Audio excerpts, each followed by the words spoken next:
Selamat pagi Bapak Ibu semuanya. Sehat selalu. Kurang luar biasa. Di sini Bapak Ibu, di sini saya akan melakukan praktik baik dari pengalaman dan hasil yang saya dapatkan dari diklat di Surabaya ya. Jadi ini nanti kita fun, nggak usah terlalu mikir, karena ada gamenya Bu.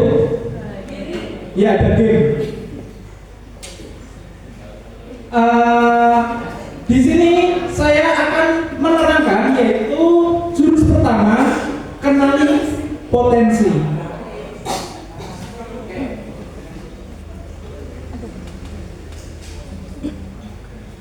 Nah, di sini kemarin pengalaman yang saya dapatkan di Surabaya, kami harus melewati 7 rintangan Bapak Ibu. Nah, seperti ini bacanya. Oh ya, di grup dinas tadi sudah saya infokan materinya, bisa dibuka yang potensi. Jurus 1 potensi.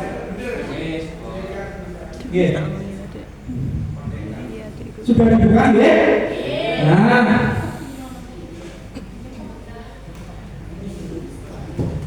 rintangan pertama yang saya lewati yaitu kenali potensi.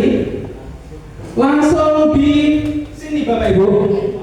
Nah, di kenali potensi ini saya diajarkan untuk melihat potensi siswa yang berupa yang kemarin diterapkan, yaitu ada 2. Yang pertama adalah 1 jenis kecerdasan manusia, yang kedua adalah gaya belajar manusia. Di sini ada 4 Bapak Ibu, cuma yang diterapkan kemarin di kami di Fasdas yaitu 2.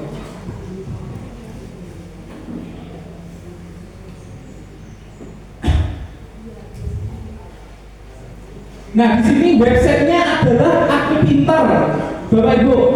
Coba mungkin kalau penasaran, Bapak Ibu bisa mengeceknya. Ini gratis, Bapak Ibu. Daripada mengecek di psikolog dan itu berbayar, di sini menyediakan gratis free, bisa dibuka dimanapun, kapanpun, selagi punya gadget, Bapak Ibu. Ya, yang ini punya pulsa dan paketan. Nah, ini plug and play atau tinggal pakai. Jadi di sini nanti anak itu mengisi seperti asesmen kecerdasan dan gaya belajar. Jadi 2 ini berbeda Bapak Ibu ya. Gaya belajar dan selanjutnya adalah mengecek jenis kecerdasan seperti itu.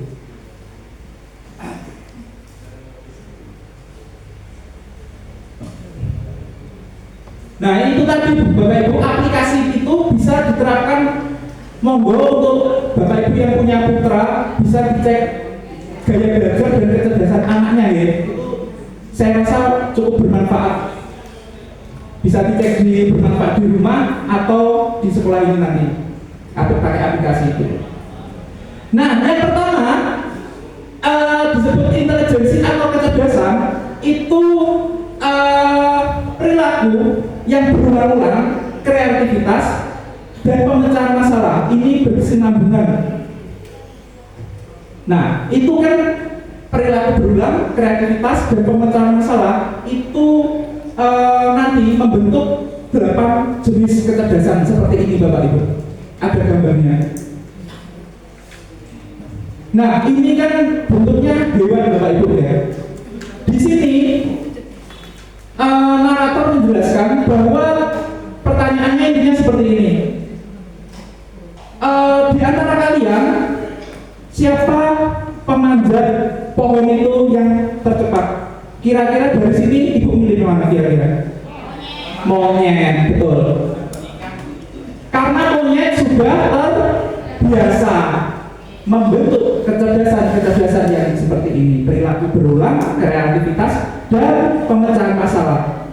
Nah, dari monyet, gagak, terus pinguin, gajah, ikan, terus anjing laut, dan ini serigala. Dari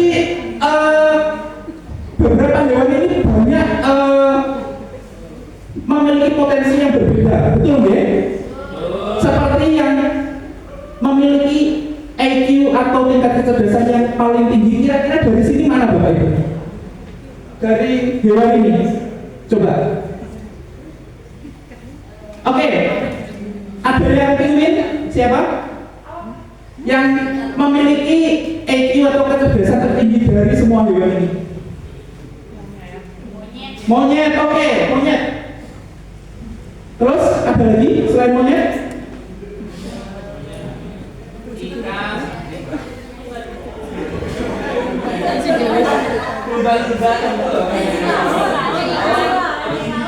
Anjing laut. Oke.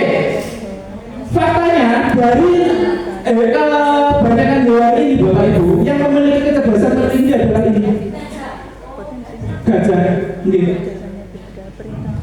Gajah itu bisa mengingat Bapak Ibu. Mengingat orang yang menolong, terus membantu. Oh.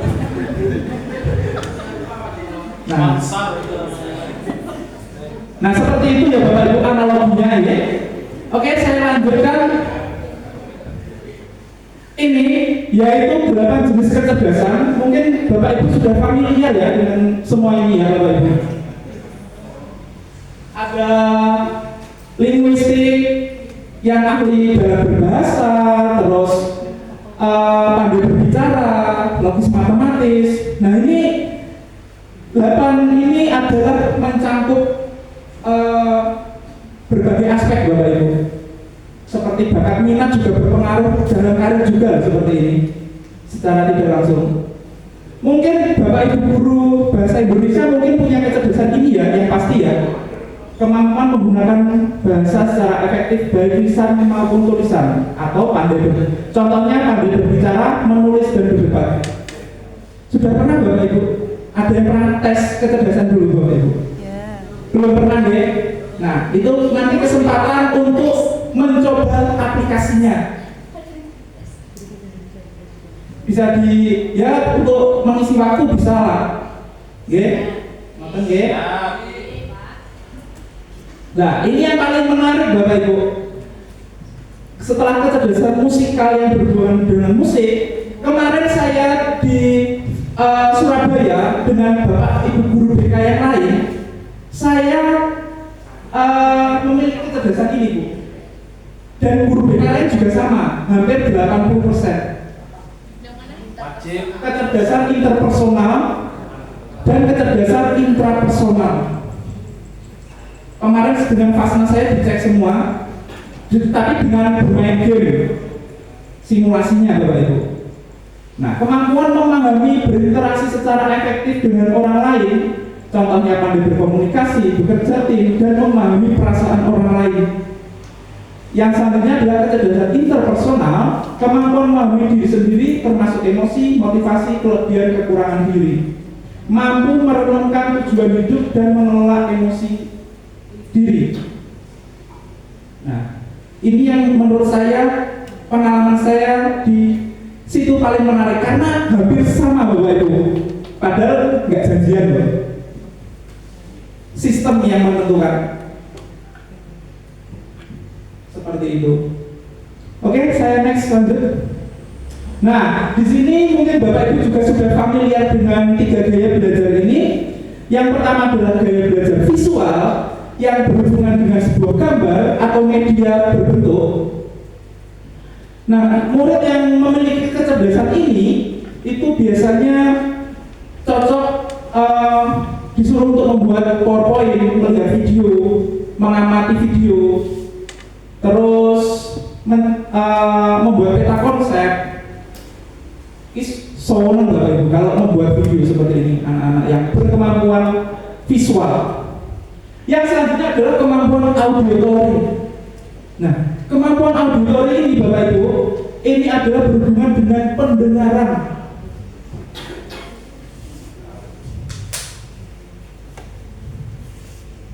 Nah, dia lebih suka mendengar guru ceramah Bapak Ibu.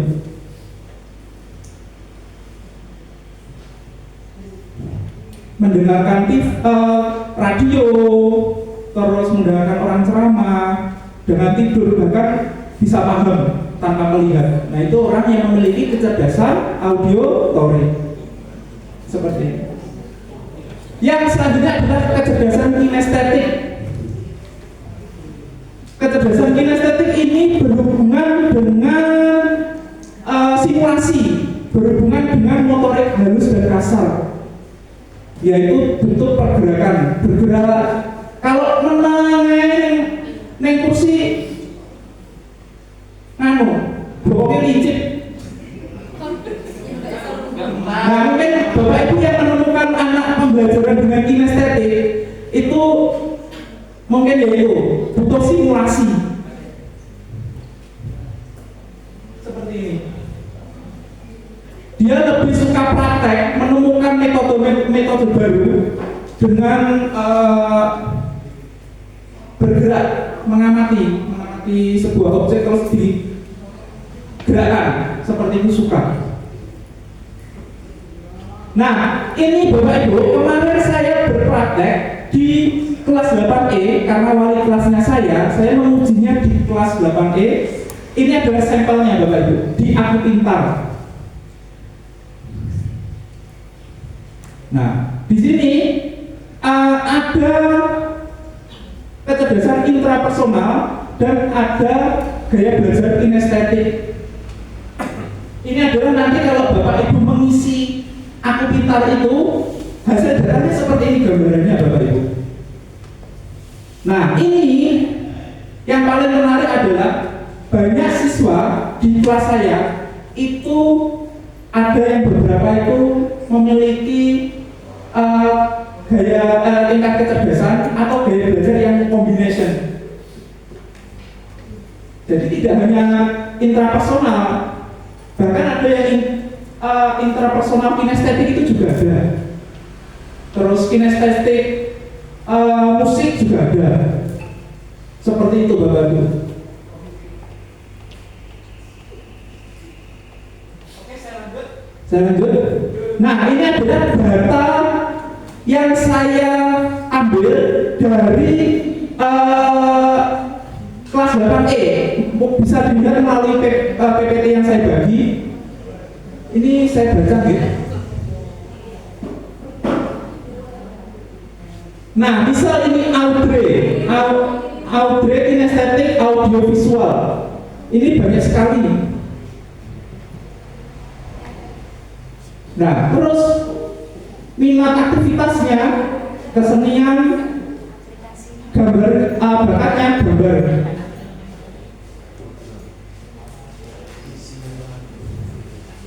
Terus ini saya ambil datanya Bapak Ibu dari wawancara terbuka ya. Ada beberapa yang saya asesmen dan ada yang wawancara terbuka dengan siswa-siswi saya. Seperti itu. Nah, ini diibaratkan dengan hewan-hewan tadi Bapak Ibu. Kecerdasan hewan kan buahnya ya tadi ya. Ada yang memanjat, terus ada yang badannya besar, kuat, pintar seperti gajah dan lain-lain. Ibaratnya seperti ini Bapak Ibu. Seperti asesmen yang saya buat ini.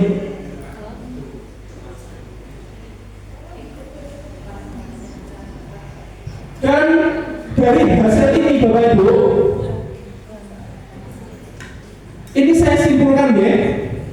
Berdasarkan hasil asesmen yang dapat diketahui bahwa kelas 8E memiliki responden 20, memiliki gaya belajar yang dominan visual sebanyak 10 anak, auditory 5 anak, dan kinestetik sebanyak 17 anak, sehingga gaya belajar dominan di kelas 8E adalah gaya belajar kinestetik. Dan saya cocokkan Bapak Ibu sebelum tes SD, anak kelas 8E itu memang banyak anak yang atlet, mohon maaf, banyak anak yang atlet dan mereka lebih suka lari-lari gitu Bapak Ibu. Ya tidak benar kalau duduk di bangku mereka. Tapi hal yang paling keren Bapak Ibu dari ini Bapak Ibu, minat karir profesi yang paling menarik karena dia anak kelas 8 itu sudah sesuai dengan hampir sama dengan potensi dan bakat karirnya. Misal seperti ini, Farhan, kinestetik olahraga, ini atlet voli, cita-citanya TNI, cocok, nyambung Bapak Ibu. Pakai aplikasi itu nyambung semua, ya enggak 100% tapi hampir nyambung semua. Terus ini siapa? Skolastika, kinestetik visual. Terus minat aktivitasnya adalah bersih-bersih rumah. Saya catat bersih-bersih rumah. Memang suka hanya bersih-bersih ternyata. Terus olahraganya, bakatnya basket. Dia anak basket. Cita-citanya kuat. Tentara wanita.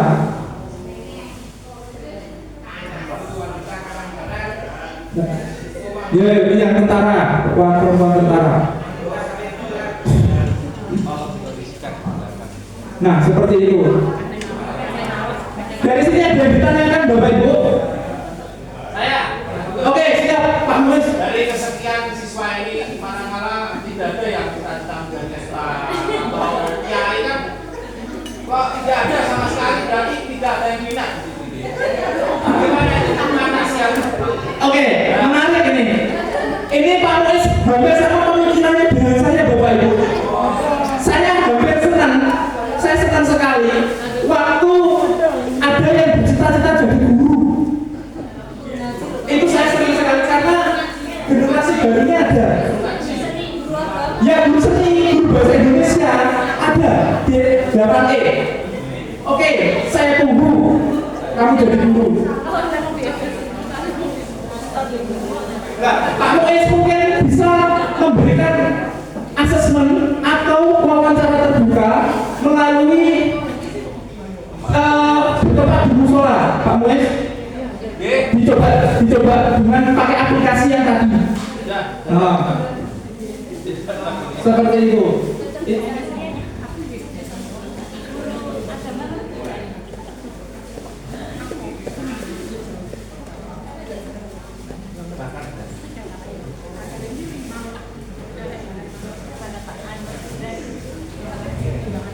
Oke, saya bacakan deh. Ini adalah kesimpulan yang saya dapat secara deskriptif dari kelas saya, Bapak Ibu. Berdasarkan hasil asesmen yang diketahui bahwa kesimpulannya antara minat bakat karir tidak semua sama, bahkan banyak yang berbeda. Meskipun tingkat kecerdasannya sama, bentuk kecerdasannya sama, tapi cita-cita mereka berbeda. Yang kedua, minat aktivitas untuk laki-laki kebanyakan menyukai olahraga. Betul ya? Tadi kinestetiknya 17 dengan berbagai macam jenis olahraga, sedangkan untuk perempuan beraneka ragam, mulai dari memasak, melukis, mendengarkan musik, hingga melakukan kegiatan bersih-bersih rumah.